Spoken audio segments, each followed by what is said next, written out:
So there was some issue, they found something, right? It was the issue. That somebody had a question that, well, how can you use the cross product of two vectors if they're only 11? And they treated that as a question. like they thought that They thought they had an issue. numerical errors or something. They were really close. But that was, I remember like, they were, somebody was worried about something. I just got worried about something. Yeah, Okay. And it's a regular basis whatsoever, but you know, you answer it.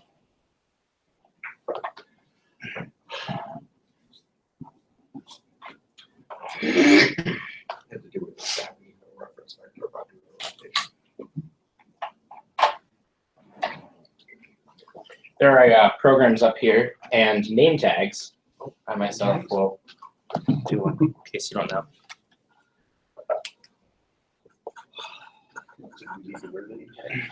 I think everyone knows who you are, Dave. You got an action item list here too. Oh, no, it's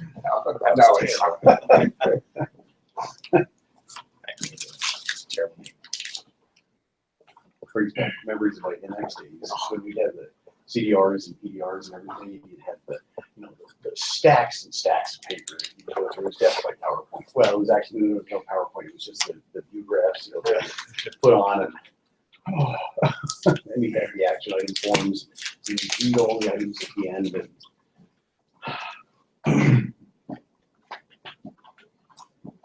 I had a really strange thing happen once I was at a conference in Toronto in 2010. oh yeah, yeah, we were at that. Yeah.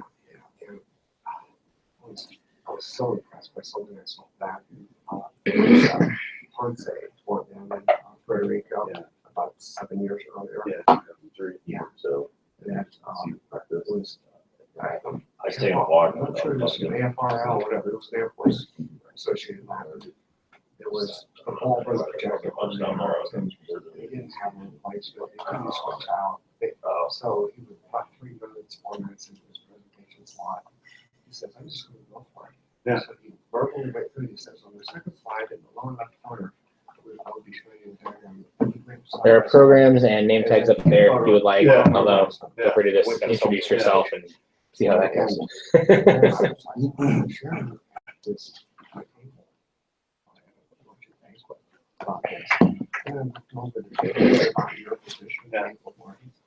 There are programs? Yeah. And I said, "Would you guys do that presentation?" Pass So, around. you know, he went on the program, came on this way. I've done your throat now. Okay. You know, if they're printed up, we gotta have them. They're printed up in an awkward fashion, but it'll do. Money and effort was spent, we will have. The one thing I Oh, yeah. didn't do, and it doesn't turn out correct. I remember, did you go to the Conqueror 2005 conference? Yes. I was picture or general, I think it was general. And that was the first conference that we Right in had, front of the didn't screen. have any projector. It was all computers.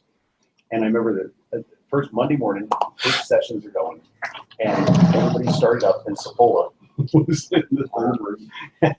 And of course, his projector wasn't working. Make sure he talks. So he came over. "Dude, Is anybody on the- I think so. I don't know who. I asked. Dave, I'm like, dude, look, I'm trying to get all Dave, these. Dave, somebody did big meeting. Well, turn it down. This is a bad place for me to sit. Same. Is that right? I know. That is correct. Yeah, we should get All going. right, so let's see.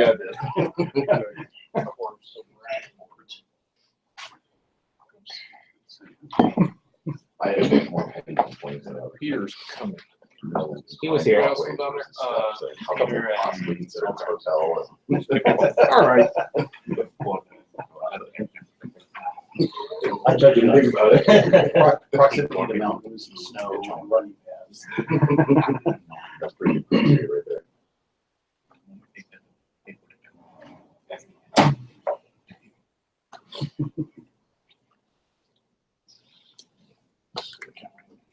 Dave, is this an open door meeting? You may regret that once North the is- classes are, during change of classes. But I think we can keep the door open for now. This is a ability you can actually do that.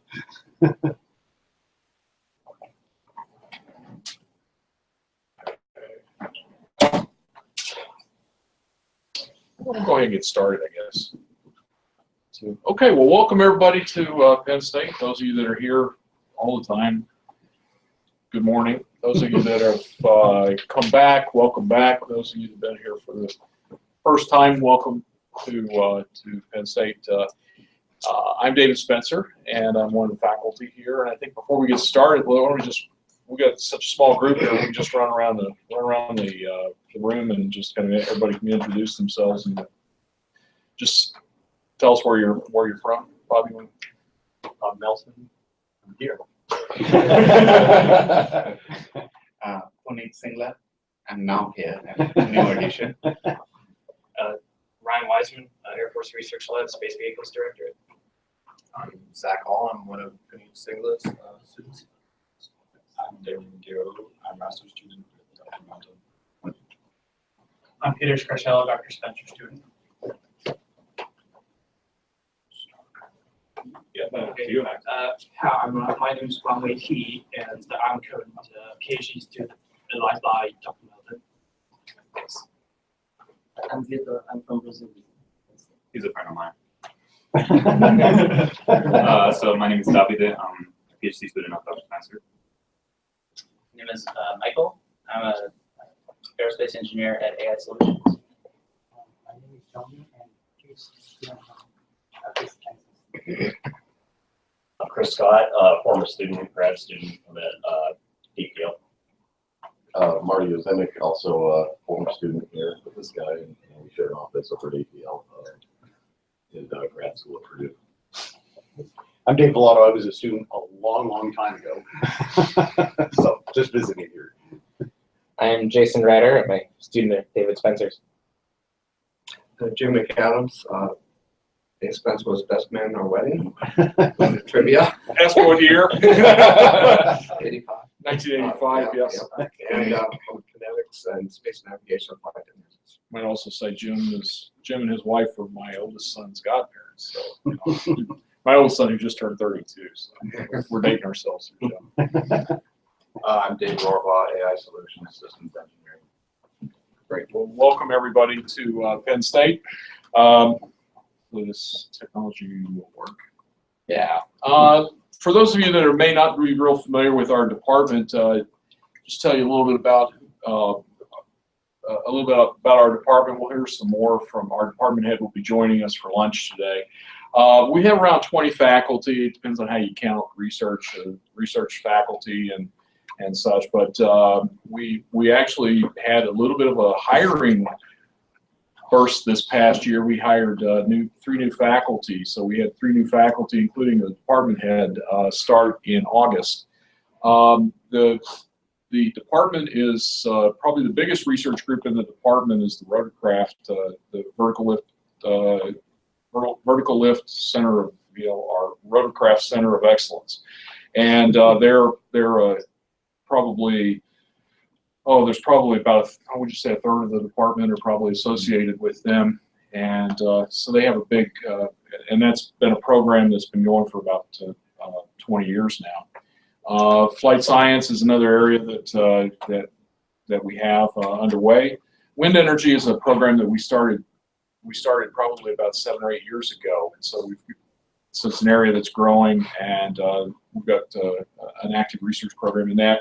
And then from the space side, our space side, we'll break it down between astrodynamics, space systems engineering, and then also in propulsion. So you're here for the astrodynamics. Earlier this year, we established our new research group kind of formalized it. We'd all been kind of doing things not independently, but not in a tighter organization, more loosely organized. And when Puneet joined us back in August, it really was kind of, we saw this coming, and so what we felt we would do, we were reaching a critical mass that we could start forming a research group. So ARGoPS was born back in the spring. As I say, 3 faculty, myself, Bob, and Puneet, and between the 3 of us, we're in the ballpark of about 15 graduate students. Probably half of them are PhD students, half PhD, half master's students. Chris, whether you realize it or not, you're an alumni of ARGoPS. Chris was one of my PhD students several years ago. So, you know, we consider anybody that you know graduated with one of us to be an alumni of ARGoPS, even though ARGoPS wasn't around at that point. You'll be learning more about the research. We've got several student presentations over the next day and a half. So you'll hear more about some of the details of what our students are working on. This is our first symposium that we have organized, and but we've also been regular participants at the various Astrodynamics conferences, spaceflight mechanics meetings, the International Astronautical Congresses, and other conferences that really kind of cover astrodynamics. We've had a lot of seminar speakers over the past few years, and then one of the things that our students have gotten involved in is we actually have a recognized club. It's called the Astrodynamics Competition Squad, and there are some reasons behind doing that. One is that we could get money from the university for the student for a student organization. So we got registered as a club, and so students have gotten involved in some of the design competitions. They actually entered the GTOC competition this year. And so we will be seeing some of that in future years. First of all, I'd like to, secondly, I'd like to thank the Department of Aerospace Engineering for hosting this. This is this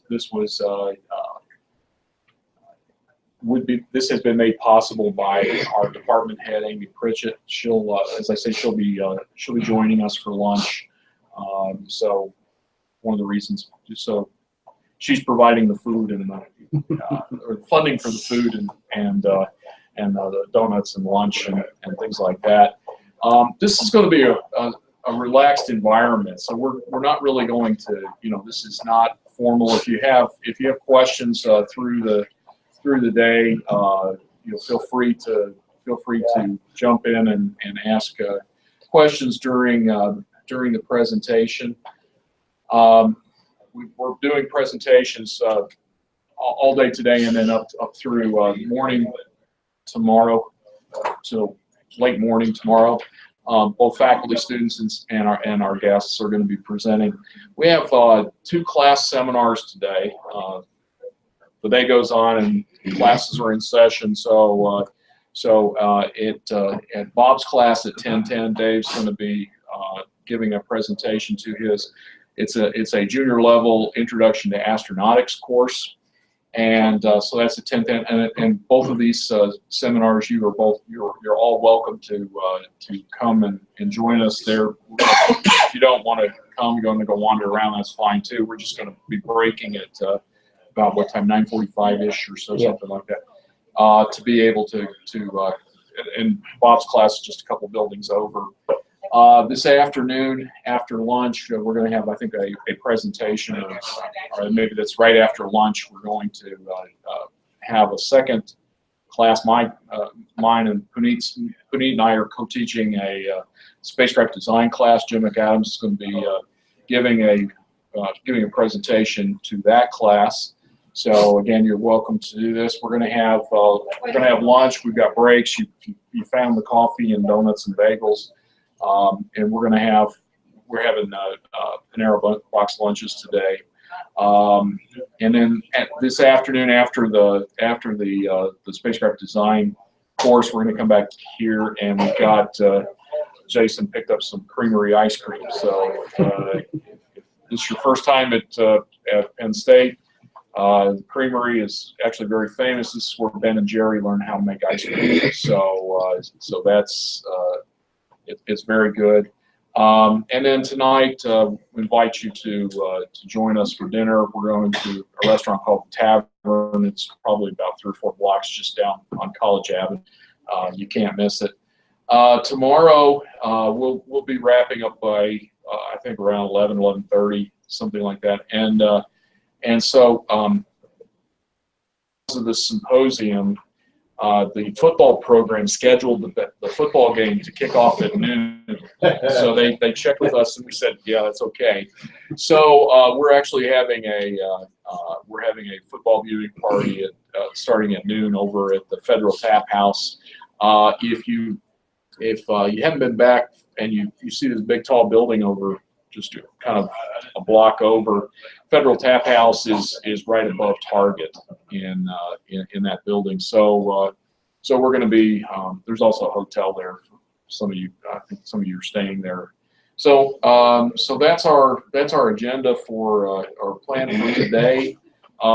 Again, for those of you that haven't been here, if you need restrooms, there's restrooms on kind of both. You can go out either door. I think we'll try to keep this door open just to get a little bit of ventilation, but we may have to shut it when they're changing classes just because of the noise in the hallway. So we'll just try to gauge how disruptive that is. So restrooms out there. If you are in dire need of cold caffeine, there's a Coke machine or Pepsi machine down the hall as well, down that way. So we hope to make this an annual event. This is something that we're trying. We're really, we're no doubt making mistakes. There's lots of things I'm sure that we will be able to do that are better, that will be better. We have a feedback form, and we're actually going to. Is anybody on the line? Yes. Could you introduce the people who are on the line? Yes, thank you. Who? Yes, go ahead. Is that you, Paul? Yes, it is. This is Paul Saboa, logging in from the University of Buffalo and Martha's Vineyard. Okay, very good. Well, welcome virtually to Penn State. Anybody else? Okay, we had a few other people that said that they were going to be joining us off and on during the day. I think more people at the western time zones were it was a little early for them. So we'll be picking up. So as anybody comes online, we'll periodically ask if anybody else joined us. So, but anyway, welcome, Paul. How's the technology? Can you see? Are you able to see everything? Oh, I can see the presentation. There appears to me to be a little bit of a time lag or time difference between the audio signal over the phone and what I see via YouTube. But the view graphs seem to be there. It's pretty good. Okay. There's no coffee or donuts here. We'll fax you some. There should be audio through the YouTube channel as well. Okay, there's. I have passed along the notice of this to my graduate student, Srinivas Sethi, and he may log in during the day, but he is out in India on travel, so his time zone difference is greater. Yeah, okay. So if he wakes up in the middle of the night and wants to listen to this, then that'll be good. Okay, well, anyway, welcome welcome everybody to Penn State, and enjoy your time back in Happy Valley. And Paul, you can watch the Penn State game on TV, so you can join us virtually for that too. Okay, let's see. So, all right, so roll right into mine. Yeah. It's about a 10-second delay. There should be audio in this too, at least I hope so. Okay, well, we'll start with, so I guess as part of this, I get to start this out. By the way, did everybody get a program? Okay. All right, so I'm going to talk a bit, and I apologize about the technology. The IT folks are having problems with this screen, and so we'll have to kind of stick with this one. So probably ask the presenters to stand over on this side and use the remote to change. But I'm going to talk about some work that we've done in recent years. And this is a project related to trade space visualization. And as you know, a lot of complex astrodynamics problems and a lot of complex other problems have multidimensional things that you're trying to features that you're trying to visualize. And so as in collaboration with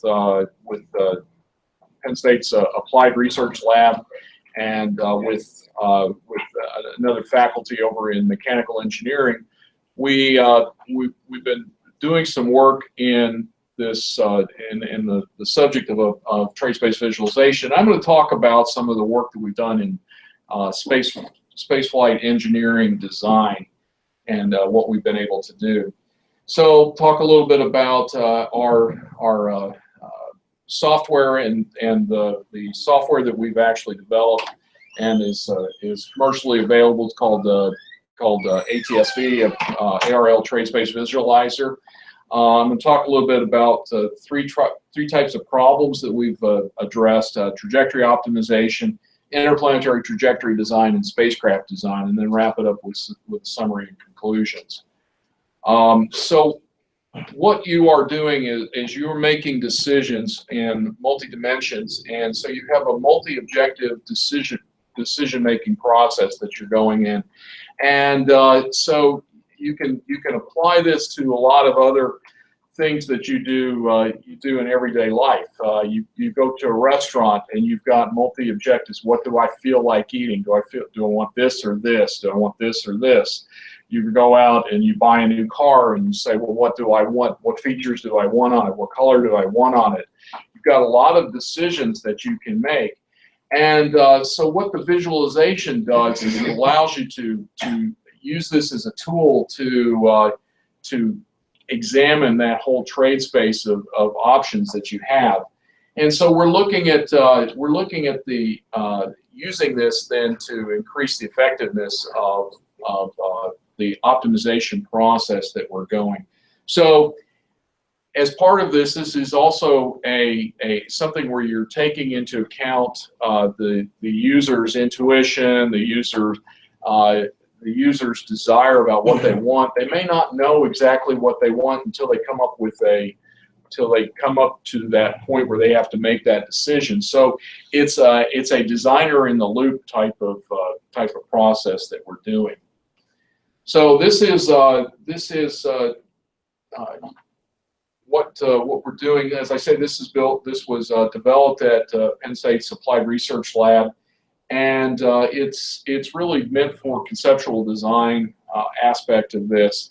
And so it allows us to see a whole bunch of multidimensional decision processes, and then we can map those inputs into the trade space. Now, what we're doing, and unfortunately this is not real clear, but the view graphs are online, so you should be able to see that a little closer. So you're going to have a model, and you're going to have a whole bunch of different possible combinations of design. So you can have this for any type. This was originally developed for any type of a multi-objective design optimization. And so then we run experiments. We look at all the possibilities that we can think of, and then we bring that down to we can bring that down to several thousand different types of designs, and then maybe we add a little bit more clarity to the design, and we say, yeah, we really want this, but we don't really need that. And then what this looks for is it looks for trends in the designs. It looks for possibilities of how we can move our design to sort of what we will call an optimal design of what we're doing. And so we use things like Pareto fronts, and we steer this design to something that we're. And this software, and I'll show you. We'll have I have a video demonstration of this. Has a lot of capability, and it has a lot of different types of design visualization tools that you can use with this. So the visualizer we can see up to 8 dimensions with this, and you think, well, how do you see more than 3 dimensions? You know, the human mind is really focused more on 3, maybe 4 dimensions if you add time in there. But you can visualize other things by looking at different colors, different types of lines, different types of curves, different markers, different shading. There's a lot of things that we can do. We're able to take this tool, and we're able to do sort of an offline design and just create lots and lots of data, and then use this tool as a way of paring down the data. The brush preferences and the shading preferences, this allows us to sort of bring our number of possible designs down to more feasible designs, where we can say, well, you know, I don't want to have a mission where I need a 20 km/s delta V. That's not real practical. So let's change the upper bound on this. I'm doing that. I'll show you an example where we actually did that.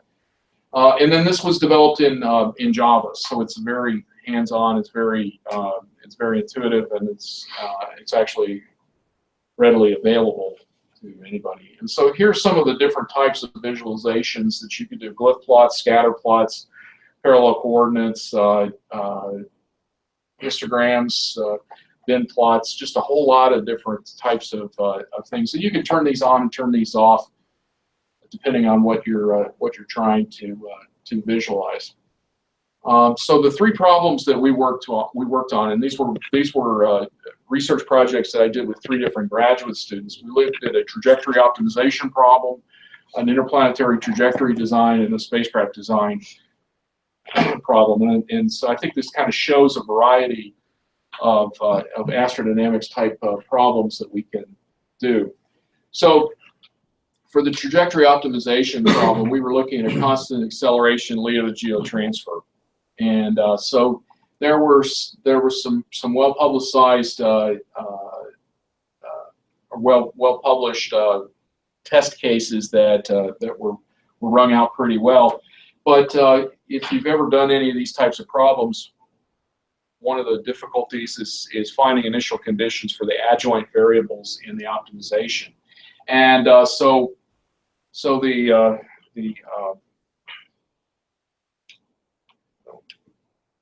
which one's the laser? Okay. Anyway, all right. So what we were able to do, Jean Kakishian published a lot of results, and he had very specific numerical examples. And so what we did with this problem was that we backed it up and said, well, suppose that we don't really know what the initial adjoint variables are. And so in this case, there's 6 adjoint variables, and so it's a 6-dimensional problem that we have to come up with. And so what we did was we said, well, we'll take a Kakishian solution and we'll find random sets of adjoint variables, or at the numbers, and we were looking at plus or minus 5% of Kakishian's solution, plus or minus 10, plus or minus 20. And we felt like that, yeah, if you're within, you have a rough idea, but you don't know exactly where you're at. and this actually works well this is a reasonable number that you can start if you're changing some of the conditions on this.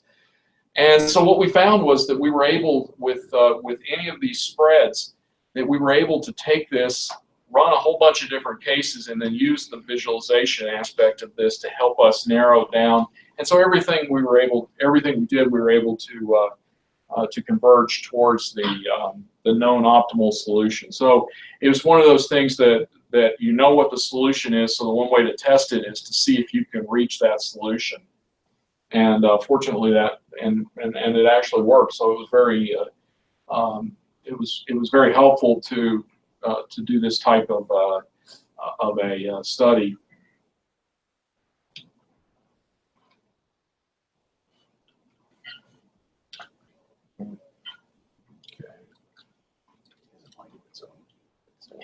Can you just scroll for it to Locked up. Get this going. So our process that we did was we used a random sample in the decision space. We visualized this. We were looking at an objective function, and we found the solutions. And this is what's known as a guided Pareto sampler. So we look at the first solution. We say, well, you know, the best solutions are down there. And so when we create the next generation of solutions, we'd like to kind of drive that down towards the optimal solution. And still going to make kill battery. So what we do is I'm just going to run through these real fast. You can see as you fill in the population, and then we say, well, okay, let's move that Pareto optimal solution down, and then now we see that this is the direction that it is heading. So when we start creating more solutions and more possible cases, these are the cases that we're picking around what we're doing. And we, On the battery. I'm not sure if it's the battery. I may have to let Jason. Yeah, you can. So as we just kind of work down, and then ultimately we hit the optimal solution. So we hit the minimum of a weighted objective function. So this is what we were able to do. If we started with these are different cases where we were looking not only at the cases that he published, but we were looking at cases around, and we were able to match the control angles and the time histories of semi-major axis and inclination pretty accurately for the leader. The next problem that we worked on was interplanetary trajectory design, and so this is for those of you that have done this. This is a big execution of Lambert's problem, finding solution after solution after solution.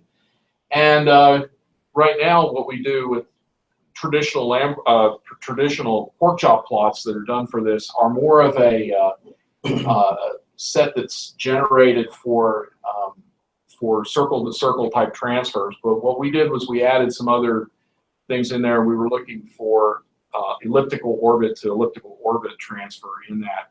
And so what that does is it adds additional dimensions to this. So we go through the same type of normal Lambert process where we're doing this, and then we look. Dave, I'm sorry, I got a quick question. Yeah. That's interesting that you added the elliptical orbit to elliptical orbit transfer. Did you also have something where you would have like arrival and departure asymptote aligned in the transition between those? Yeah, it's actually something that you can adjust that to. We just chose elliptical to elliptical. We didn't do that, but adding a couple more dimensions on there is not a difficult thing. What that does is just increases the number of potential solutions that we have in the overall system. So we were looking at just as I said, the elliptical to elliptical case, and And so I'll show you this. This is just a little video that my student and I had worked before. Here we go. Let's see. So this is just a real quick thing on the visualization that we're doing. It opens up with all these different screens. You can link to different files based on, we primarily did Excel and MATLAB files where we created the dynamics of the problem and the solution sets in Excel and MATLAB. And then what we were able to do is to bring this into the visualization, pull all the solutions into this. And as you see, it's all pretty simple user interface. And bringing pork chop plots. This is the brush sequence that we're able to do. We're able to look at min and max range. Takes the data and it sets the min and max range. We don't want to look at that whole set. What we can do is we can brush that data. We can cut out data that is not part of that, and then just take the data and then ultimately plot it. For this is the type of data that we have that we are plotting. So we go through there. Let's see, I'll show you some of the results that we got. As I said, this is MATLAB code that my student was able to develop to generate the data and pull that into the visualization, and came up with a whole lot of different plots, and was able to figure out what you wanted to plot versus what that you wanted to plot. So this is true anomaly versus periapse, departure date versus arrival date, and you can see that for the different delta V's that you've got. And then as you start generating all of these, you're generating the traditional pork chop plot that we see, and it takes the form of the pork chop plot like we're normally seeing. We can take this. Well, we don't really want a 73 kilometer per second delta V, so we're able to take that and brush that data and say, well, let's look at something else out of that rather than the max, and it graded out and then got rid of it. So you're able to really kind of visually design these trajectories as you go. There's a lot of other features. I think we have some different types of plots. These are scatter plots where you're looking correlation between some of the different elements, and you can see what affects what and what go together. Then you do the same type of thing and brush this data as well. You can see some correlations that actually are there, and then things that really have no true anomaly and periapse radius don't really have much of an effect, much of a correlation to each other. So you can see the type of visualization data that is useful. So I'm going to move ahead. Is that not working? Let's see. Right, let's see. No, it's not working. Okay, I'm going the wrong way. There we go. So the example that we did was we did an Earth to Mars and Earth to Venus missions, and we were looking at different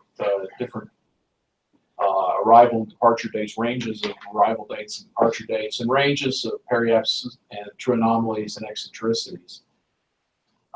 And so here's some example of scatter matrix that we got, scatter plot that we got, some other true anomaly versus turn angle versus eccentricity, capture inclination versus time of flight. And so it really gives a designer a lot of additional information to make some decisions about what's the design that they're after. And the last problem, I'm running out of time, but the last problem that we did was the spacecraft design problem. And so we were looking at the space environment on this, and how the environment affects the spacecraft, primarily for contamination and atomic oxygen, and radiation and glow. And so these were some of the characteristics that we were looking for when we were selecting some of the design parameters to minimize cost, maximize sensor performance, and maximize the satellite's lifetime. And so we did various objective functions for this. We had a spacecraft model that we used, and we were able to we had a thermal model and a solar array sizing model, contamination model, and oxygen model. And so here's some examples of some of the plots that we were able to get. Dave, yeah, that's a cost. What's the cost? The objective function. Oh. Yeah, so it's the cost of dollar cost. not the dollar cost. Yes, the objective. I'm sorry. Dollars. Let's see right there. The G. A mass estimate is what it says at the bottom. Okay. And so in this case, it's glow versus light versus for various cost levels. And you can see the different colors and the different size shapes and the different values of the shapes. This is another one of the visualization characteristics, parallel coordinates, that is used to look at correlations between the various components. And so what we were able to do was we were able to pull together a design based on this trade space visualization that allowed us to give some feasible designs. So we were able to use this for effective exploration and as a solution tool to come up with these. The visual steering keeps the user in the loop. You don't just turn it loose and then come back later and see what your results are. You have an opportunity to say, you know, it's kind of heading in that direction, and I like that, so I can move in that direction. And so this is something that is based on integration with our various models that we use. And again, it's a software that is downloadable. We have a website if you want to, if you see that this might be something that would be useful to you or know somebody that does. And lastly, I'll just say that this was work that was supported by the National Science Foundation. Thank you all very much.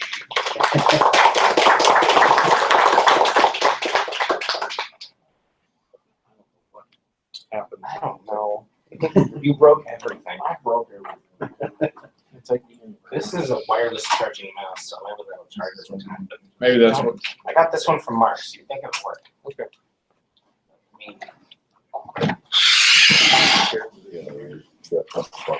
Yeah.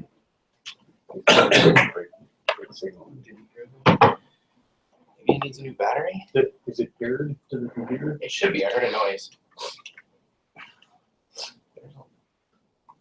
Is it on? It's Bluetooth or USB? USB. Oh, it just wasn't on. Oh. Basics of technology. Yeah. I figure out how to get us to Jupiter, but I can't figure out how to turn on the mouse. Before I get started, I'll point out there are forms on the table here for you to provide feedback. Maybe there's not enough time during Q&A, maybe something you didn't want to ask, or it's too detailed, or really anything. I mean, the point of this is for those presenting, especially students, to get feedback, to learn, to see how they can improve their work, or maybe directions they can take it. So feel free to utilize those throughout. My name is Jason Reiter. I am a PhD student of Dr. Spencer's. My presentation today is on spacecraft state estimation and stealth through orbit-perturbing maneuvers, aka theory approach. This research is funded through a SMART fellowship with the Operationally Responsive Space Office. Hey, it works. So, for a brief kind of overview of what I hope to accomplish and where this idea came from, I'll start out by explaining the space warfighting construct. This is an idea that calls for the better integration of ground, air, and space components of the Pentagon's warfighting enterprise. As part of this, there's the Space Domain Mission Assurance, which includes reconstitution, resilience, and defensive operations, which is what I'm going to focus on in my research. The goal is to create two separate but connected tools. One that continually perturbs the orbit of a satellite so that it cannot be tracked. The second is to track and estimate the orbit of the evading satellite. This should be widely applicable in the defense and intelligence communities and directly contribute to the space domain mission assurance. Now, most of what I'm going to talk about today are some of the initial concepts, ideas that I've had, where I want to take it, what I see kind of happening. I'll get into details later about what I've been working on so far, but these are more of concepts that I've come up with in my literature review, and I'm looking for kind of feedback on general ideas, as well as just kind of putting them out there and seeing what everyone thinks about the concept and approaches. So here to give you a general overview of what I hope to accomplish and how the tools will work together. This is flowchart. I'll go into kind of more detail of each individual section later, but you should notice that there are these independent variables which are driven by a machine learning algorithm. We have these inputs that are initial states of the spacecraft and the constraints on the different tools, as well as a orbit determination tool. And I'll go into detail on each of the different components as I progress through the presentation. As a brief outline of what I'm going to cover, I'll start out with the game theory approach that I plan on taking, and then the methods for applying machine learning. You'll see how those two kind of go hand in hand. Then I will talk about estimation and state estimation of maneuvering objects, then options, and then finish up with the ideas behind how to maneuver the evading satellite. To give you a little bit of an introduction to game theory, this is the most common game theory problem, prisoner's dilemma.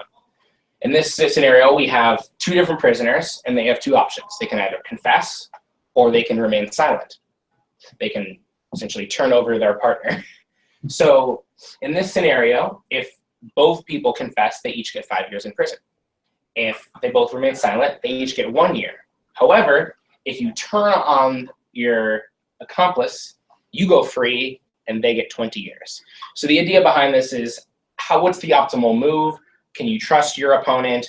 Things like that that kind of go into the ideas behind this game theory. And though my research is different in that it's actually a two-player zero-sum game, it is similar in nature. For the two-player zero-sum game, it's a competitive game in which the payoff of both players adds to 0, which means if one player's payoff increases, the other one's decreases. Traditionally, these competitive games use fixed-length genomes, so like the structure of the entity, because a solution is known to exist. Improvements can only be made to these strategies by sacrificing functionality. However, in this research, there's an infinite number of potential strategies for both players, so we need to find a way of approaching this differently, and that is competitive coevolution. This is also known as host-parasite or arms race, which is somewhat fitting in this case. Competitive coevolution is the incremental complexification of the strategies of both entities. You start out with a smaller space, and you expand upon it, adding additional dimensions and parameters and such, that over time, you gradually move towards the optimal solution without having to search the entire space for it. This helps to avoid local minimas and et cetera. Fitness through this type of problem is evaluated through competition with other strategies rather than through an absolute measure. In my problem, I consider the host to be the orbit determination tool, and the parasite to be the satellite in orbit that's perturbing its motion. The strategies of the host and the parasite are each used to select a winner by comparing all the strategies of the host to all the strategies of the parasite. In this case, the success of the host is determined based on the certainty that the state of the parasite was correctly estimated, and conversely, the strategies or success of the parasite is determined by the lack of success. Now I'll get into how this game theory works with the machine learning concepts, which they, especially with competitive coevolution, they go hand in hand.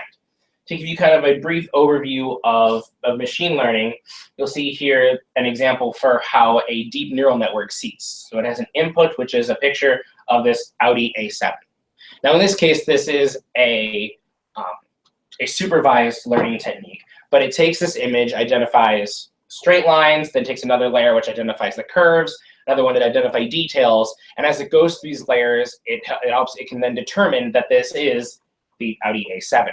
Now, though the research I'm looking at is similar in the deep neural networks, it is actually an unsupervised learning technique. The deep neural networks use a cascade of many layers of nonlinear processing units to do the feature extraction, where each successive layer uses the output from the previous layer as the input. This allows it to learn complex strategies that actually aren't formally specified. Along with this is the competitive reinforcement learning, which actually lends really nicely to the competitive coevolution. Both the host and the parasite take advantage of the competitive reinforcement learning that allows it to map a system state to an action to be taken. This will continually evolve as the competitive coevolution process evolves. Neuroevolution is also used in that evolutionary algorithms can be used to train the competitive reinforcement learning mapping functions. So the DNNs are within the competitive reinforcement learning, which is driven by the evolutionary algorithms. And together they help to determine the optimal strategy for each player. Now from this, we of course need some inputs and some of these nonlinear functions to map, and that's where the orbit determination comes in. Of course, you all know what orbit determination is, I hope. So this is just a brief overview in the slide here. But of course, we collect our observation data, use the initial orbit determination, put that into differential correction to propagate it, get your orbit element set estimate, and you can use that to determine a number of data from the ephemerides, as well as then to predict future look angles. For the initial orbit determination, there are multiple options I'm considering at this point. I've been focusing just on the tried and true Gooding's angles only algorithm. But I do plan on looking further into options using the constrained admissible region, which helps you to identify all candidate orbits based on the region and the range and range rate plane that you get from the attributable of the angles measured, as well as looking at applying with that a Gaussian mixture model, which helps to represent the presence of the subpopulations in that population. So, and also with that is, I'll possibly look at using multi-hypothesis tracking, which should actually go nicely with the machine learning techniques that I'm looking at using. At this point, this isn't like set in stone at all. I'm still looking at different options and what is going to work best, not only with like the game theory and machine learning, but what is actually required for this kind of problem. And it might be possible to use a simpler initial orbit determination approach because of the utilization of the machine learning. Of course, after that comes the state estimation. So we know we have our uncorrelated track, we have our previous tracks, we can propagate, compare, and try to determine where and whether maneuvers have been performed, which in this case is a major aspect of this problem. One option for considering this, and one that I'm highly leaning towards at this point, is a Gaussian mixture unscented Cohen filter. This is a recursive filtering method that uses a deterministic sampling approach to determine the mean and covariance of the states. With this, I can also look at, to help me determine the, to reconstruct the maneuvers, a multiple model adaptive estimation. However, in most applications that I've seen of this, you assume that the post-maneuver observations are known to pertain to that specific target, which in this case is not an assumption that I'm necessarily comfortable making for this application. So something that I'll have to look into more. One idea that I've kind of come up with for this is to potentially combine the use of admissible regions, multiple model adaptive estimation, and an iterative moderate fidelity propagation to correctly identify the desired observation data post-maneuver. So this is also still just like the IOD concepts, a work in progress, but an idea that I plan on looking into with some depth. Next, of course, is the sensor tasking. In this kind of scenario, when you have a maneuvering object that is attempting to avoid being tracked, sensor tasking is going to be probably a smart choice. I do have two options that I'm considering at this point. First is a similar multiple model orbit estimation routine, similar to that used for the state and maneuver estimation. This can be used to dynamically task the radar based on statistical estimation of the state estimate. And I'm also considering another game theory approach called search theory, which studies an individual's optimal strategy when choosing from a series of potential opportunities of random quality. And under this, there is the assumption that delaying choice is costly, which makes sense for this problem given the fact that you're trying to not just point accordingly, but to predict where you should be pointing to improve your chances of tracking the desired object. Search models for this illustrate how to best balance the cost of delay against the value of the option to just try again later. So that should prove to be really useful in this.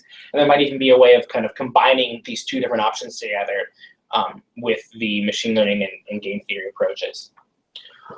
Fortunately, competitive coevolution actually makes tracking like this not as expensive as it would traditionally be, because you can only need to perform a certain amount of tasking as the problem evolves.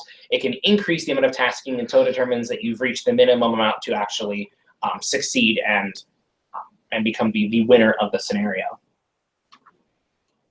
Next, I'll get into the other side of the tool. It is only one block in this flowchart, but it's still a major aspect of this research, and that's the Orbit-Perturbing tool. The evading satellite is modeled as the parasite player in this game. The satellite needs to maneuver such that the orbit determination tool cannot correlate the observation of the satellite with enough frequency to determine its state with any real certainty. The initial state of the tool will assume that the maneuvers can only be performed when it's most efficient to do so. And as we allow for the problem to evolve with the coevolution, we can increase the available thrusting region and magnitude. Part of this, I'm considering applying reachability sets for this, which not only will allow me to analyze the delta V cost associated with the maneuver, but also with determining how I can relate the maneuver to the change in the ground track, which can be used to determine how effective you're being in avoiding potentially specific ground stations. Constraints will be applied on the frequency and magnitude of the maneuvers, as well as to ensure that the spacecraft doesn't stray too far from the nominal orbit.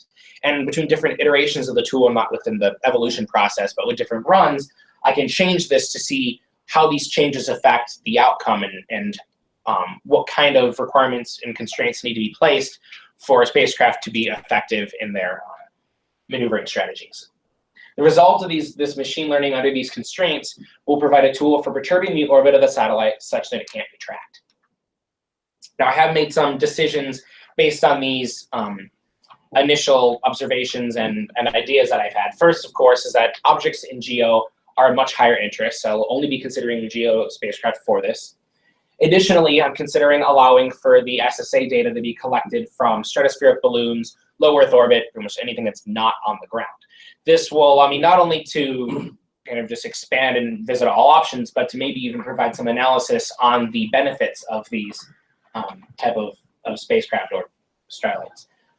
Included in this, and that would also benefit with the different SSA data collection locations, is including weather as well as lighting for solar exclusion and such, so that the spacecraft can maneuver when at times not just that sometimes that it's overhead of the ground station, but unable to be viewed by it. Now, I've gone through kind of the initial ideas that I've had and what I hope to accomplish. I'll talk briefly about what I've been working on so far with this. First, I'm doing a proof of concept. I would like to be able to demonstrate that at the most basic idea that maneuvering a spacecraft will throw off the state estimation. So the first idea obviously is to use the initial orbit determination. So I'm using at this point Gooding's algorithm with angles only, since it is a spacecraft in GEO that I'm attempting to track. And then running this through a least squares method for now. And from this, I can then simulate maneuvers and analyze the effects of the maneuvers on the estimation accuracy. I'm nearly done with this. I'm just working now on simulating data and getting that to match up as I would expect. Pretty close to finishing this, and at that point then I can move on to what I hope to accomplish next, which is starting out with some comparison of estimation techniques, including comparing Gooding's algorithm versus constrained admissible region and Gaussian mixture model approach, comparing least squares to the unscented Kalman for this specific type of problem, as well as looking at multi-hypothesis tracking and how machine learning can be utilized in that approach.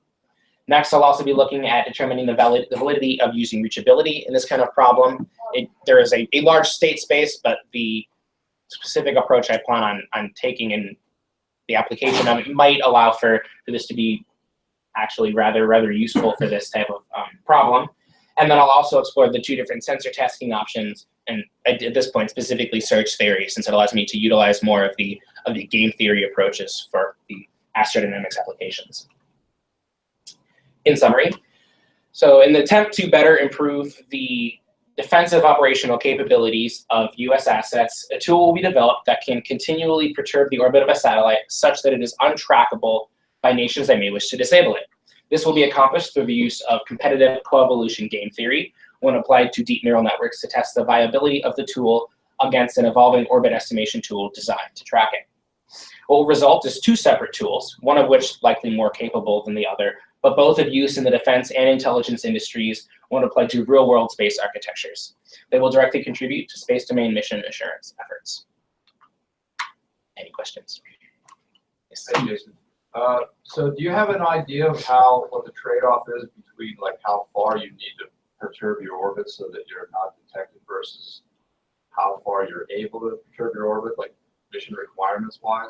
So that's one thing I want to look at. The idea is that for this kind of problem, I'd like to be able to drive the mission requirements slightly by this. The idea is that this could be applied to spacecraft currently up there, but that we would like to be able to use this for future spacecraft and say to the mission designers, look, we have to be able to give this kind of freedom if you want these kind of results for this. So at this point, I plan on applying kind of limitations to where the spacecraft can maneuver, but provided the freedom to choose within there any maneuver that meets those constraints. So I haven't yet determined what that trade-off is going to be. It's obviously significant. What I'm expecting, just based on, it really depends on what kind of ground system architecture you're looking at. If it's just like a single sensor, obviously it's not going to be too difficult. If you're looking at like the US's capabilities, it's going to be much more difficult to avoid it. So at that point, it's less about avoiding a specific station or avoiding them correlating your data, but avoiding them having a high certainty such that they're willing to act on it. In your decision slide, you mentioned that you were interested in geosatellites. Yes. I was wondering how you went about deciding that. It's mostly out of necessity for the spacecraft that are in geo, which ones we'd like to keep safe, and just suggestions by those who know. Go ahead. Oh, I was going to kind of follow on with yours because one of the questions I had too was, are you looking at a specific type of sensor? You know, radar, optical, space-based, optical, RF, passive RF, TDUA, FDUA. Because all of those would kind of relate to how far off you can maneuver and then not be able to see it. At this point, I am assuming purely optical because of the geostationary assumption, and just based on the fact that that's kind of the standard for geo. It also just helps me to limit the problem enough. I know it changes it a bit, but once you've done it for one, it shouldn't be too difficult to change it for the other. It'll change the outcome, but the way I plan on phrasing it and then creating the tool, it shouldn't change the tool itself. So you're looking at like a specific field of view and all of that kind of yes. stuff. Okay. So what are you considering for like your ground-based, like what's your set of options? Like where do you get the list from of what you what's fair game? At this point, I'm planning on not using real data for that. So I will be just creating random like ground stations with standard capabilities at random locations. And the idea is that I don't have a set number of them, but part of the competitive coevolution process will add sensors and capabilities to test the capability of the maneuvering spacecraft to kind of see, okay, if I increase the number of sensors, how does the spacecraft maneuvering strategy have to respond? Because that's like a whole interesting part of the problem is what are the discrete options that are available. I'm sure this guy could tell you more about that because I know AGI is doing. I'm actually going to talk about some of them in my talk. So there's like there's what we have, and there's like if you want to ramp up commercial options, but your approach would help you because you're just assuming it's free. So I guess it would tell you, okay, find stuff in this area, right? Yeah. The idea is that I'll be able to not only just say like, look, this is a requirement, But then also, if someone later wants to go through and say, okay, what if we have this realistic scenario with these ground stations here, and you can put those in there as the option, how does the spacecraft have to maneuver to respond to that? So, and that also comes into play then if we're talking about not just ground-based, but say we were using ORS-5 for tracking data, or Stratolites and such. How does that come into play? If we include those, do they provide additional benefit if we're taking into account solar exclusion and weather and such? How much of a benefit does it provide in this kind of scenario? Can I squeeze in a question? Sure. Yeah. There's a fellow named Max Yates who defended a PhD thesis at MIT over the summer on angles-only navigation for maneuver-free spacecraft proximity ops that you might take a look at. His name is Yates. And Dave Miller was his thesis chair. Okay, I'll take a look at that. Odds are I probably have that saved somewhere already. You have a question? Yeah, no, I was just going to say that if, like I'm a parasite, I'm trying to do, I will not only I may not try to avoid only the detection. What can I do is I can try to fool your data association algorithm that it get detected, but you're not able to identify me. That's something that I've kind of considered. So in talking with some people from ExoAnalytic, they have what they consider to be a very strong commercial SSA system, and I pretty much said, what if I did this? And they said, no, we can work around that. What if I did this? What if I did this? And the point where we reached for them is essentially you need an inclined orbit. You also need to essentially have multiple and T-log. Can you hit the volume down on the left? Yeah. So you need to have not just an inclined orbit, you need a multiple identical spacecraft in order to actually be able to trick them. Because otherwise they say, okay, well, what is missing? Yeah, this is obviously that one. Yeah. So there are some ideas behind that. But even still, even if they can, so there are ways to do that, obviously. But from that side, yes, I can look at placing multiple spacecraft. I can also say, okay, what even if they know that it's me and they know that I'm about here, if I can maneuver such that they're not sure when I'm going to and not sure if I'm going to be where they expect me to be, there's still enough uncertainty in their estimation that it's not necessarily worth it for them to act on that. If you include the space-based assets, and because I know I've processed some of that data, it gets much more difficult because you have so much more visibility into the problem. Yeah. That the ground-based is much easier to try to track, and the space-based, when you add that factor in, if it's looking, which isn't always true, because it depends on how much it's tasking. Because if it has 500 or 600 objects or something like that to task, then it's not going to be looking at you all the time, so you can evade it. But that for those at the beginning, I'd probably assume there's less tasking for those, and it's more of just kind of vacuuming as much data as it can. Yeah. The idea behind that is I'm not. If I put those in there, I'm expecting them to benefit the problem, and I don't necessarily expect the spacecraft to be able to win, but I'd like to be able to quantify how much better it is in this kind of scenario. Have you thought about doing any pick maneuvers where you have, you do your maneuver as, space-based or ground-based, whatever, is kind of looking, but you're seeing multiple satellites in kind of the same area, so you have that kind of the UCT problem. I've had that suggestion before, but I'd like to be able to not rely on something like that for this kind of problem. I want to be able to rely just purely on the maneuver strategy for it rather than deception like that. I mean, there's also hardware options and things like what can you do to make the spacecraft less visible and ways. And I'm not going to focus on that for this kind of problem. Interesting idea. Mm-hmm. So, any other questions? Sorry, I had another one. Yeah, go for it. Have you thought all about low thrust as opposed to impulsive or finite burns? Are you looking at either one of those three? Any one of those? At this point, I haven't decided what I want to do for that. It really just depends on the requirements. I mean, if it's like a specific delta V and a specific timing requirement, I'm going to have to use impulsive. But if there's some freedom in that, then I think I'll look at both of them later. But at this point, it's more about the decisions and how to approach the maneuver strategy and such rather than the specific length of maneuver and hardware for that. I'm sorry, I've done a lot of work in this area, so I'm going to give you just one more insight. I've done a lot of processing with the SDA of their transponder ranging and then fusing that either with SSN or with ComSpot data and things like that.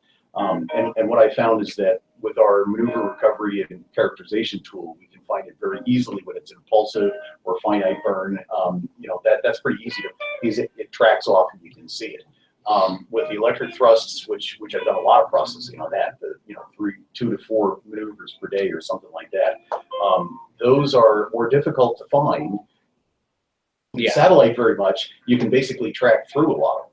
One thing so there's a trade-off, and that's why you ought to think about that, at least in your processing, as to how big that maneuver is going to be. That's a fair point. And one thing I have considered is the one thing I'd like to look at is even part of the initial proof of concept is if I'm assuming that if I'm in an inclined orbit, I'm assuming that I'm not necessarily being tasked to look outside of the typical like plus or minus 5-10 degree range around the geobelt. What if I'm performing a low thrust maneuver, but just a small one every time I pass through that region? Yeah. How does that affect it? Because if I'm constantly burning throughout that, each of the different tracks that they get are going to be slightly off. So that's something that I'd like to look at. In that case, that would push me more towards low thrust for that. You have a question, right? Or comment? Well, I guess my question is, when are you going to sleep? The reason being, so Dave brought up multiple data types, different types of thrusting. Observation placement was one. Orbit termination, uncertainty propagation, and you're chaining all these together. Yes. So again, at the very beginning, you talked a lot about putting together different machine learning algorithms, and then went off into all the different tools. So I guess my question is, for your dissertation, what are you really going after versus daisy chaining these? Because otherwise, you're going to get killed. So you're not going to be able to create time. The main focus is on the game theory of machine learning. So what I'd like to be able to do is if I can, utilize more simple orbit determination techniques with more complex machine learning algorithms. So in ways that will allow me to put more of the focus on those areas in the field. Okay. And I think it's going to rely on me to kind of rein them in. Yeah, I get a little ahead of myself. The analysis was brought up too. So I guess my question is like, what are your lessons learned from each of these components? Are you trying to use lessons learned from each of these components to feed back through into your design of the machine learning, or I guess how do you want to bring in some of the physics that we already know, or even use that?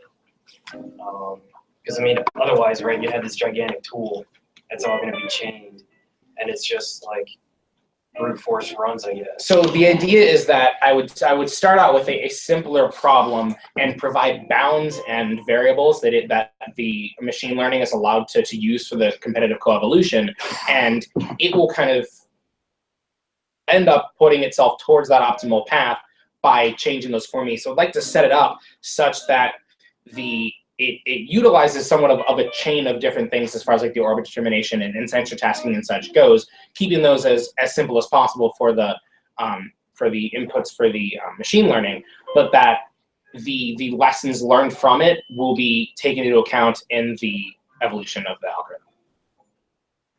Somebody has to make assumptions that don't devalue the result that you get, though. Yeah. I'm aware of that, but at this point, I don't want to make those assumptions until I know what will devalue it first. But so yeah, I do plan on. I know that I can bite on more than I can chew if I let myself. So kind of pick something that lets you go end to end. Yeah. And then start saying, okay, I want exactly, which is why I'm starting right now with like Gooding and with like least squares and such. Because if I start out with that, I just have this orbit determination routine that I can go for, and later I can say like if I do the comparison and say, okay, well this one might be slightly better, and I can say, well right now this tool is winning, how can I improve this one, what can I go in on the guts of it and change to allow it to compensate on for the that. simple stuff before you can play. Exactly. And at this point I want to focus on the simple for what's going to go into the machine learning, such that I can focus more on the machine learning and game theory side of it. That's because I think that's really the new part. Yeah. Yeah, and then you can always drop more complexity. Exactly. Or I mean, post PhD, I want to go in and change that as well. Yeah. Make it you can think ahead and make it as plug and play as possible. Yeah, exactly. Exactly. I'm trying to focus on that as much as I can already. Just got to make sure I go kind of slow and steady when it comes to those aspects. But yeah. Okay. I think our next presentation is Dave Velados. So he had a different building. So we'll pack up here and move over there. Yeah, you can leave your. Yeah, we have this room all day, so you can leave stuff here. We'll shut this outside door. There's a lot of people, a lot of staff in here, and so things will be secure in here. So we're gonna pick up here. So Dave's presentation over in Bob's class is is 10:10 to 11. Again, you all are welcome to join us. If you want to hang out here, feel free to eat donuts and drink coffee and bagels and stuff. So go right ahead. And then at 11:10, we'll reconvene back in here, and Puneet's going to give his presentation. So we're on a break now. Thank you. Yeah. We can visualize plenty of our movie protection about this, all that kind of stuff. So yeah, so we can definitely get it off. Two-way street. Yeah. Right. I'm gonna try to bring the YouTube with us. I'm gonna come out here. We'll be back at 10:10. 11. Wait. 11:10. Yeah. Just after the class. Oh no, I'm bringing this with. Oh, okay. I just have to disconnect it. Right. I sent it to the local So that's a good question. Is there a guest PSU Wi-Fi? There is, isn't there? Yes, ATT Wi-Fi. Oh, is the His friends at Penn State. No. It's ATT Wi-Fi. It has for just the email and then. Can I stop this? Can I pause it? Is that anything? Oh no, that's no problem at all. I hope if I stop this, it'll let me go back in.